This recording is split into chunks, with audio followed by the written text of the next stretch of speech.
maka kita akan bisa bertahan, bisa hidup.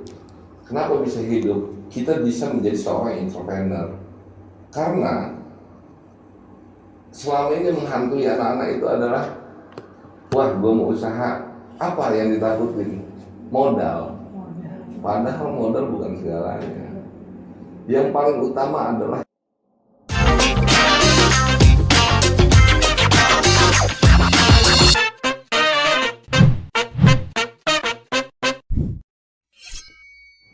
Assalamualaikum warahmatullahi wabarakatuh.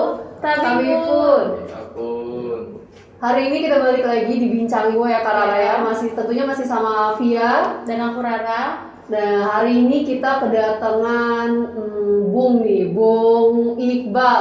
Mau tau gak sih Bung Iqbal itu siapa? Dan hari ini kita itu mau bahas apa sih Kak Rara ya kan? Iya. Langsung aja mungkin ya kita kenalan dulu. Dengan Bung Iqbal, sehat Bung? Alhamdulillah. Kita coba masker aja nggak apa-apa kali ya, biar lebih santai ngobrolnya. Oke. Lagi sibuk apa nih Bung Iqbal sekarang? sibuk apa ya? Mondar-mandir. Mondar-mandirnya ngapain nih? Nah, lagi banyak main sama teman-teman anak muda aja. Beberapa giat hari ini kan banyak di area Sumpah Pemuda momennya, jadi banyak beberapa satu minggu ini ngisi materi di BEM, di OKP. Oke, mungkin info juga buat teman-teman, Bung Iqbal ini ketua dari KNPI Lampung ya. Iya. Yaitu KNPI itu sendiri, mungkin teman-teman ada yang belum tahu, KNPI itu kayak komite, singkatan dari, kepanjangan dari Komite Nasional Pemuda Indonesia nih. Mungkin kita hari ini bisa tanya-tanya sama Bung Iqbal ya langsung. Siap. KNPI itu apa sih Bung? Sebenarnya Iya. mungkin teman-teman di rumah pengen tahu. KNPI itu Komite Nasional Pemuda Indonesia. Jadi kalau banyak yang bilang itu adalah rumahnya pemuda. Bisa dibilang disimpulkan rumahnya pemuda karena memang hampir semua organisasi pemuda itu tergabung di dalam wadah KNPI. Sampai hari ini ada 150 organisasi kepemudaan yang tercatat secara nasional yang tergabung di dalam tubuh KNPI itu sendiri. Oke, mungkin Kak Rara mau nanya kegiatan KNPI ini ngapain aja sih Bung? Iya. Mungkin teman-teman pengen tahu di rumah. Kegiatan untuk awet muda. Jadi kegiatannya ya sama teman-teman muda, jadi organisasi pemuda. Jadi tapi dalam hal ini kita di KNPI Kota Bandar Lampung banyak bagaimana menumbuhkan semangat jiwa-jiwa anak-anak muda ini mempersiapkan untuk menjadi generasi penerus yang akan datang. Artinya bukan hanya butuh pintar, tapi butuh pemuda-pemuda yang kuat.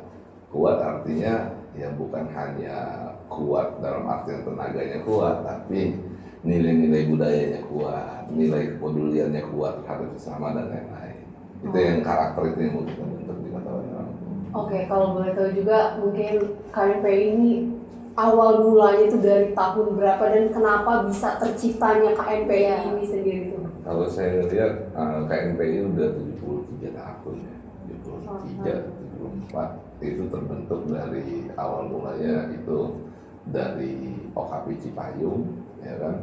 Terus dari yang diinisiasi oleh waktu itu oleh Partai Golkar untuk menyatukan beberapa OKP Cipayung dalam satu wadah yaitu bernama KNPI. Waktu itu yang pertama kali tergabung itu ada HMI, ada PMII, ada IMM, dan OKP Cipayung Plus pertama yang membentuk wadah KNPI ini. Oke, kalau boleh tahu ini kan KNPI ini kan berkaitan dengan pemuda nih, pemuda Indonesia lah ya. Iya. Itu seberapa penting sih perannya KNPI ini sendiri terhadap pemuda di Indonesia itu? Ya, kalau dibilang berapa penting peran pemuda, ya perannya cukup penting, apalagi untuk menghadapi bonus demografi yang akan datang. Artinya ini adalah salah satu wadah yang untuk ketika kita untuk mempersiapkan pemuda-pemuda yang akan datang menjadi seorang pemimpin, menjadi seorang regenerasi pemimpin yang ada saat ini.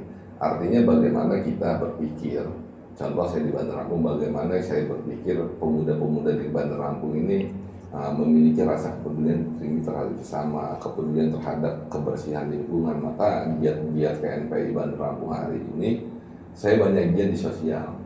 Salah satunya setiap Jumat saya selalu ngajar di kecamatan untuk gotong royong dan berbagi sembako. Hari ini saya sudah mempersiapkan sembako itu yang saya bagi ke teman-teman di pemuda-pemuda di kecamatan, di kelurahan. Tujuannya satu, membiasakan menumbuhkan rasa peduli anak-anak muda. Jadi ketika kita hanya bisa bersosialisasi, ayo bersih-bersih, ayo kita peduli, ternyata nggak bisa. Harus kita dobrak dengan memberi contoh. Kita harus action, memberi contoh dan merangkul. Nah ini yang 2 tahun ini yang saya lakukan di Kota Bandar Lampung, bagaimana saya bisa merangkul sebanyak-banyaknya pemuda untuk melakukan kegiatan-kegiatan sosial secara sadar atau tidak disadari, itu akan membentuk sebuah karakter anak muda itu untuk dia ke depan.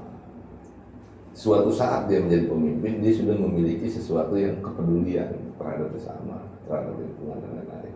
Oke, dalam jangka waktu seperti yang Bung Iqbal bilang, dalam waktu 2 tahun ini, progres apa sih yang sudah terlihat atau yang sudah ada di yang sekarang lah gitu yang ya, Bung Iqbal? Alhamdulillah, tadinya kita hanya pengurus DPD yang bergerak tiap minggu bergerak, dan alhamdulillah sekarang sudah di pengurus kecamatan sudah mulai bergerak, dan kita terus konsolidasi untuk membentuk sampai di kelurahan. Bagaimana ya, tujuannya satu, sebanyak-banyaknya merangkul anak muda, ya kan? Karena ini harus kita sentuh. Kenapa? Yang saya lihat hari ini, perkembangan zaman, kemajuan teknologi itu bermanfaat positif untuk kita semua. Bahkan mungkin hari ini kita bisa seperti ini karena kemajuan teknologi. Terus tanpa disadari atau tidak, dengan kemajuan teknologi ini kita terlalu gampang untuk ngasih suatu informasi, ya kan? Terlalu gampang untuk ngasih informasi, sehingga ya kita sudah mulai tanpa terasa tergerus nilai-nilai silaturahmi kita. Artinya lambat laun kita akan menjadi sebuah individu, sebuah orang yang individualisme, dan itu bahaya. Nah, di sini antisipasinya kita mengadakan kegiatan-kegiatan ini, bagaimana dengan kemajuan teknologi ini, dengan dampak positif yang luar biasa hari ini, tapi tidak menggerus nilai-nilai budaya kita. Nah, ini salah satunya ya, untuk mengantisipasi dampak negatifnya. Karena saya lihat salah satu dampak negatif dari kemajuan teknologi hari ini yaitu anak-anak muda hari ini menjadi pemuda-pemuda yang individualisme. Karena semuanya serba gampang, bahkan sama tetangga udah hampir tidak saling kenal, apalagi dia peduli terhadap lingkungannya. Nah, kenapa saya mengajak anak-anak muda ya kita bergotong royong? Kita bisa lihat di Kota Bumi ada, di Bandar Lampung ada, di Pesawaran. Kita bisa lihat sampel. Ada yang gotong royong. Contohnya di Bandar Lampung, banyak yang gotong royong. Bahkan pemerintah Kota Bandar Lampung itu gotong royong setiap hari Selasa dan Jumat. Tapi apa yang terjadi? Yang gotong royong siapa hari ini? Pak RT. Adapun ada juga orang-orang tua. Mana anak mudanya? Ketika generasi ini sudah tidak ada yang gotong royong hari ini, maka nggak ada lagi jiwa-jiwa itu di anak-anak muda. Makanya harus kita perlukan. Salah satunya masalah kita di kabupaten kota ini adalah terkait dengan kebersihan lingkungan. Dengan begitu, dengan menyadarkan anak-anak mudanya dengan peduli lingkungan, ya salah satunya bisa membantu pemerintah untuk membersihkan. Ketika anak-anak mudanya ini sudah memiliki pedulian yang tinggi terhadap lingkungan, saya yakin pemerintah nggak pusing lagi tentang kebersihan lingkungan. nggak pusing lagi untuk mengejar piala Adipura dan lain-lain, ya kan? Karena udah otomatis anak-anak mudanya bagaimana kita membentuk mereka. Nah itu yang paling penting. Percuma kita teknologinya gapa, anak mudanya pintar, tapi nilai-nilai budayanya itu nol. Itu yang ini sama kepedulian terhadap sesama. Saya berpikir ketika seluruh anak muda yang ada di Kota Bandar Lampung yang mampu itu bisa berbagi sedikit rezeki terhadap tetangganya yang tidak mampu, nggak ada lagi di Kota Bandar Lampung atau di Provinsi Lampung ini yang kelaparan. Nggak ada lagi. Jadi apa ya? Simpel sebenarnya. Cuman bagaimana kita mengelola, pemerintah mengelola, dan organisasi-organisasi ini mengelola, bisa mengajak seluruh pemuda-pemuda ini untuk satu visi yang sama, satu misi yang sama demi kebaikan, yaitu. Kalau organisasi KMPI ini sendiri nih, Bung, bagaimana sih cara mengajak anak mudanya untuk ikut ya bergabung? Nah, ini contoh, saya yang hari ini di Kota Bandar membentuk ketua kecamatan. Ketua kecamatan itu saya targetkan untuk membentuk satu kelurahan ada satu koordinator. Dari satu koordinator kelurahan ini bagaimana mereka satu RT satu pemuda, satu RT satu pemuda. Tujuannya banyak supaya kita memberi contoh yang baik. Organisasi itu kalau dulu image-nya ngolah dari dulu, ini image-nya kita bawa ke kebaikan. Kita beri contoh sehingga ya banyak anak-anak muda itu tertarik untuk tergabung. Ya alhamdulillah perkembangan di Bandar Lampung ini contohnya banyak sekali anak-anak muda hari ini yang antusias pengen masuk di KMPI, pengen bergabung di KMPI. Ya alhamdulillah dengan gerakan-gerakan yang kita. Apakah ini sudah cukup? Belum. Ternyata masih banyak sekali pemuda-pemuda itu yang belum tersentuh.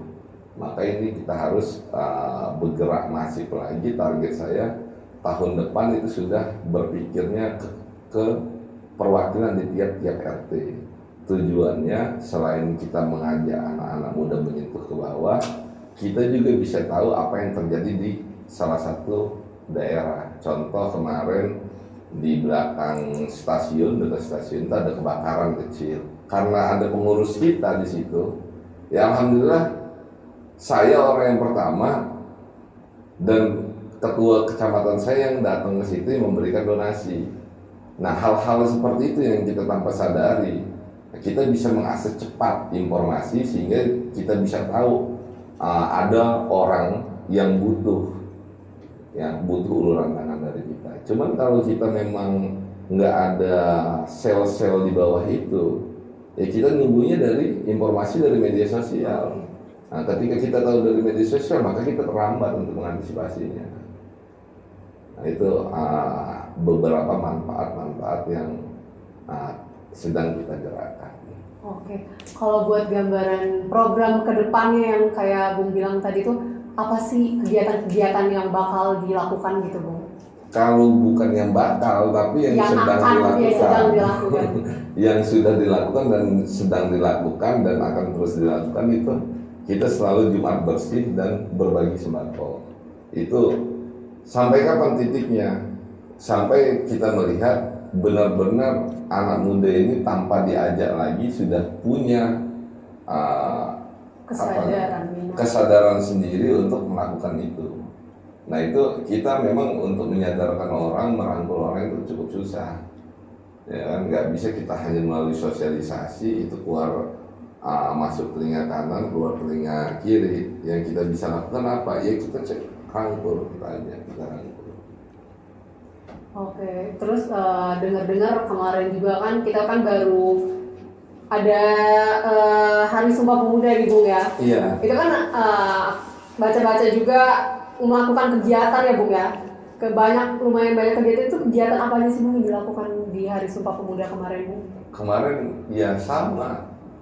Jadi kita memperingati Hari Kemerdekaan itu adalah Hari Sumpah Pemuda itu adalah hari kemerdekaannya pemuda, bersatunya pemuda, ya kan, berikrarnya pemuda. Hari itu kita bersatu Kalau dahulu kala berikarannya pemuda itu untuk bersatu mencapai satu titik tujuan yang sama, yaitu bagaimana kita bisa merdeka, ya kan, dengan persatuan. Nah, hari ini kan tantangannya beda. Momen Sumpah Pemuda itu menjadi refleksi kita bahwa saya tantangan hari ini kita bukan melawan penjajah, tapi bagaimana kita tetap menjaga nilai-nilai persatuan kita. Tetap kita memiliki satu bahasa, satu bangsa, satu tanah air, ya kan. Cuma ini kan yang saya lihat perkembangan hari ini, gampang sekali anak-anak kita ini mudah terpecah belah dengan berita-berita yang terkadang tanpa disaring. Dan dengan kemajuan teknologi saya lihat mulai tergerus nilai-nilai budaya sehingga mengurangi persatuan itu tadi dengan membentuk individualisme, ya kan? Maka yang dilakukan KNPI hari ini ya terus kayak kemarin acara 28 November kita melakukan bersih-bersih di lapangan Enggal dan berbagi sembako di situ. Dan kita terus mengajak itu dulu karena itu yang paling dasar. Yang paling dasar itu menumbuhkan kepedulian anak-anak muda. Nah, bagaimana mereka memiliki kesadaran itu. Jadi jangan terlena akan kemajuan teknologi ini, tapi menggerus nilai-nilai budaya kita itu suatu bencana juga buat kita untuk masa depan ke depan. Oke, berarti sejauh ini bisa dibilang progres anak muda dalam tingkat kesadaran ini masih belum banyak lah ya Bung ya. Ya, masih butuh perlu kita rangkul. Ya, karena kalau dia sudah sadar, sudah mengerti akan pentingnya itu, saya rasa Kota Bandar Lampung ini sudah nggak pusing lagi wali kotanya. Ya, udah mungkin setiap lini kita bisa melihat mungkin anak-anak muda sudah hujan bersih-bersih, tapi kan ini masih banyak sekali anak-anak muda yang belum melakukan itu. Oke, ngomong-ngomong kita kan sekarang lagi pandemi nih, masih pandemi. Boleh tahu nggak sih, ada nggak sih yang selama pandemi ini KNPI ini sudah melakukan apa sih Bung? Gitu sama pemuda-pemudanya yang di dalamnya itu. Justru pandemi itu, kalau dari awal pandemi tahun lalu di bulan 2, bulan 3, di saat kita kesusahan dihantui pandemi, waktu itu pasar semua sepi awal pandemi, kita kesusahan mencari sanitizer. Nah, salah satu pionir yang membagikan sanitizer yang bekerja sama dengan lab kimia Universitas Lampung itu KNPI. Yang pertama kali bagi di bundaran dan berbagi sampai ke Pemkot kita kasih itu KNPI. Nah, di saat yang kedua sanitizer sudah bisa diatasi, kesusahan kita masker. Satu-satunya organisasi yang melakukan pembagian masker memanfaatkan UMKM. Waktu itu belum ada boleh pakai masker kain. Satu-satunya organisasi yang pertama kali bagi-bagi masker kain itu ribuan itu KNPI. Setelah itu masker kain sudah banyak diproduksi oleh ya teman-teman UMKM lain dan organisasi lain sudah bagi. KNPI melihat lagi waktu itu pasar sudah mulai dibuka. Kita melihat apa potensi-potensi yang akan terjadi. Oh, ternyata keramaian itu yang bahaya. Sedangkan waktu itu wajib cuci tangan. Maka waktu itu saya buatkan pertama kali Pemprov belum buat, kota belum buat, yang punya tong air di pasar-pasar strategis itu KNPI yang pertama kali. Barulah Pemkot dan lain-lain. Setelah kita melihat Pemkot sudah melakukan buat tong air juga, Pemprov sudah, kita melihat lagi potensi apa lagi nih yang terdampak. Oh, ternyata ekonominya terdampak. Pertama kali organisasi yang membagikan sembako di Kota Bandar Lampung KNPI. Jadi kita hanya mendobrak awal, memberikan sebuah ide gagasan. Ketika butuh sanitizer, kita mencari solusi. Ternyata bisa dengan lab kimia. Kita setelah yang lain bisa berbagi juga ya kita stop. Baru kita melihat potensi yang lain. Oh, ternyata masker yang dibutuhkan. Kita bekerja sama dengan UMKM. Waktu itu belum ada orang yang pakai masker kain, boleh segala macam. Kita pakai. Setelah itu potensi apa lagi? Oh, cuci tangan. Kita buat yang pertama kali pun KNPI. Setelah Pemkab dan Pemprov buat, kita stop. Nah, barulah kita mainnya di beras. Di beras waktu itu saya pesan, setelah saya bagi, ternyata Pak Wali Kota, Pak Herman HN, bagi juga beras, kita stop. Nah, itu kalau melihat sejarah apa sih yang udah dilakukan KPI, ya sejak awal pionir-pionir gerakan-gerakan untuk sembako, sanitizer dan lain itu KNPI. Oke. Dalam melakukan kegiatan-kegiatan itu sendiri kan perlu yang namanya mengeluarkan budget lah gitu ya Bung ya. Itu boleh dikasih tahu Mas Bung, itu budgetnya dari mana dan gimana? Alhamdulillah rezeki itu ada aja. Ya, nah, ternyata anak-anak muda itu saya bilang ya bukan orang susah amat. Nah, banyak juga anak-anak muda itu yang sukses. Ya kan? Nah, artinya saya bergerak dari orang tiada, ya kan, dari sampai hari ini. Ya sebelum saya di KNPI juga saya kegiatan saya di sosial. Saya dulu jadi ketua IKA MIPA Matematika. Itu setiap Jumat memang sebelumnya saya udah giat berbagi nasi kotak di ROCI itu selalu. Artinya memang jiwa anak-anak muda ini saya aja berjiwa sosial, dan alhamdulillah teman-teman yang lain ya mau. Teman-teman yang lain mau, terus ada beberapa kita open donasi waktu itu, open donasi, alhamdulillah banyak juga yang masuk open donasi. Ya kita banyak beberapa kali kegiatan itu open donasi. Bagaimana kita bisa, orang lain bisa ikut beramal melalui kita. Nah, cuman kan itu nggak gampang. Kita harus mencontohkan dulu bahwasanya KNPI ini sesuatu organisasi yang amanah. Nah, makanya kita contohkan dulu. Nah, kalau dari awal kita minta open donasi kan bahaya. Timbul-timbul yang lain-lain. Oke, Bung, bisa dikasih contoh nih Bung. Via kan sebagai pemuda nih, pemuda apalagi baru lulus gitu kan, baru lulus sekolah, baru lulus lah pokoknya. Itu melihat dengan apalagi kondisi COVID kayak gini kan, nyari kerja susah nih Bung. Bisa nggak sih Bung dikasih tips buat anak-anak muda di luar sana yang baru lulus agar waktunya itu lebih produktif gitu Bu? Nah ini yang saya tertarik karena beberapa waktu ini saya selalu mengisi di OKP dan di BEM itu tentang ini, bagaimana membentuk anak muda ke depan. Artinya image yang kita geser adalah orang-orang terdahulu yang berpikir antara jadi PNS itu sukses, jadi ABRI, jadi tentara itu udah dibilang sukses. Akhirnya hari ini apa yang terjadi?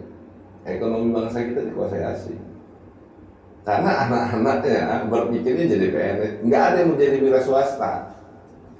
Makanya saya tertarik ada beberapa OKP dan BEM sekarang yang sudah memberikan pelatihan yang namanya training entrepreneur.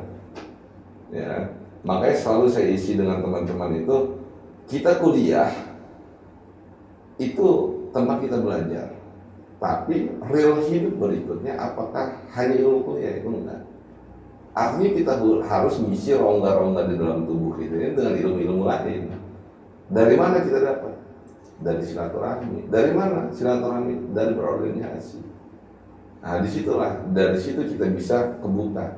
Artinya bagaimana ke depan anak-anak muda ini bisa maju, kita harus menjadi orang-orang yang kreatif. Bagaimana kita bisa kreatif? Itu butuh ide gagasan. Kayak mana butuh ide gagasan? Artinya harus banyak diisi dalam tubuh kita selama kita kuliah itu. Bukan hanya ilmu kuliah, tapi ilmu-ilmu yang lain. Sehingga ketika kita menghadapi real hidup berikutnya, kita sudah bisa mengeluarkan ide-ide gagasan kreatif yang ada di otak kita. Ketika kita cuma berpikir tentang kuliah tanpa ada silaturahmi, karena belajar itu ada di mana-mana. Kayak hari ini saya duduk di sini, dengan begini ada aja pembelajaran yang bisa kita dapat, ya kan? Ya artinya banyak-banyaklah silaturahmi untuk mengisi rongga-rongga kosong di dalam pikiran, otak, dan hati kita supaya bertambah ilmu. Ya, ilmu itu macam-macam dan real hidup nanti karena di Indonesia ini heterogen. Bagaimana heterogen? Ketika CV yang lulus pertanian bisa nggak kerja di bank? Bisa. Apakah ilmunya masuk? Enggak. Artinya heterogen. Kenapa bisa? Relasi. Dari mana ilmunya di luar itu? Dari luar. Nah di situ kata saya dengan kondisi Indonesia yang heterogen, maka kita butuh banyak mengisi ilmu-ilmu baru yang dalam pikiran kita. Itu yang paling penting untuk menciptakan kita anak-anak muda yang kreatif. Ketika kita kreatif, itu yang saya bilang sama teman-teman, ketika kita kreatif, maka kita akan bisa bertahan, bisa hidup. Kenapa bisa hidup? Kita bisa menjadi seorang entrepreneur karena selama ini menghantui anak-anak itu adalah, wah gue mau usaha, apa yang ditakutin? Modal. Padahal modal bukan segalanya. Yang paling utama adalah ide kreatif. Ketika ide kreatif ini bagus, maka investor itu akan hadir. Apa modal pemilik Facebook sekarang yang sehingga hartanya banyak? Karena ide, gagasan, kreativitas dia sehingga investor magnet menjadi investor. Akhirnya jadi orang kaya. Artinya kan bukan modal. Nah, bagaimana kita berani untuk berpikir? Kayak mana kita bisa berpikir kreatif? Ya harus butuh ilmu. Apa ilmu itu hanya didapat dari bangku kuliah? Ya enggak dong. Banyak organisasi, banyak ketemu orang, banyak sharing. Nah itu. Oke, mungkin terakhir Kak Rara. Bu, aku mau nanya sih kira-kira apa sih harapan KNPI ini ke depannya buat pemuda-pemuda di luar sana? Dan terakhir mungkin Bung bisa mengajak anak-anak di luar sana, mungkin anak-anak di luar sana, muda di luar sana juga ingin ikut bergabung di KNP itu, bisa dikasih tahu Bung gimana tuh cara? Harapannya kita hari ini mendekati 2030 ya, itu kita menjadi apa ya, suatu ada bonus demografi yang katanya anak mudanya udah 50% populasinya. Nah, bonus demografi ini akan menjadi positif bagi kita ketika kita udah siap menghadapinya. Artinya kita menjadi orang-orang yang kreatif, mengisi ilmu, mempersiapkan diri dari sekarang. Kalau enggak, bonus demografi ini bukan kita yang memanfaatkan, tapi orang lain yang akan memanfaatkan bonus demografi ini untuk kepentingan mereka. Jangan sampai bonus demografi anak muda banyak, artinya peluang bagi bangsa-bangsa luar untuk market share. Ini akan menjadi market jualan yang potensial di sini. Bukannya kita yang menguasai pasar, tapi mereka yang ingin masuk untuk ke pasar kita. Kayak mana menanggungnya itu? Ya butuh anak-anak muda yang kreatif. Bagaimana kreatif? Kita harus mempersiapkan diri kita. Sudah berapa siap kita? Artinya kita harus mengisi terus, jangan pernah puas dengan apa yang kita punya, apa yang udah kita tahu. Tapi kita harus menjadi orang yang haus akan ilmu, ya kan, untuk mengisi dan menghadapi. Dan juga pemuda hari ini adalah pengganti regenerasi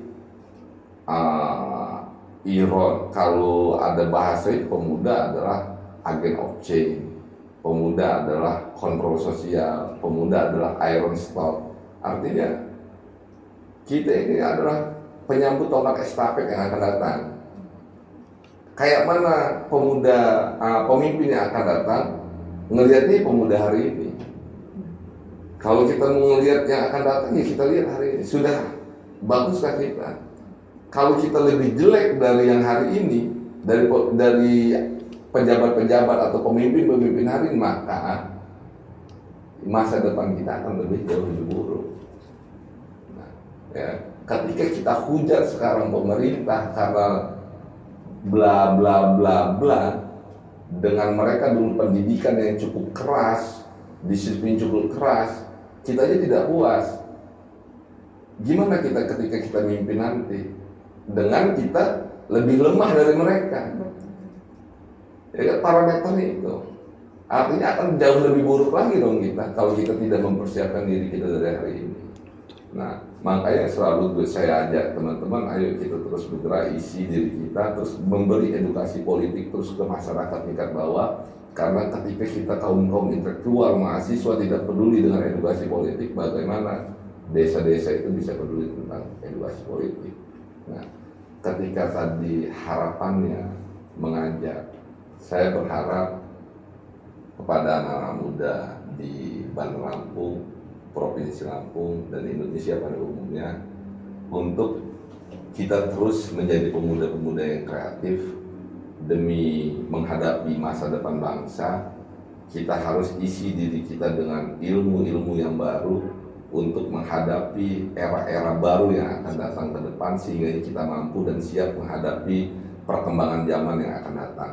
Nah, mari teman-teman kita bersama-sama di KNPI.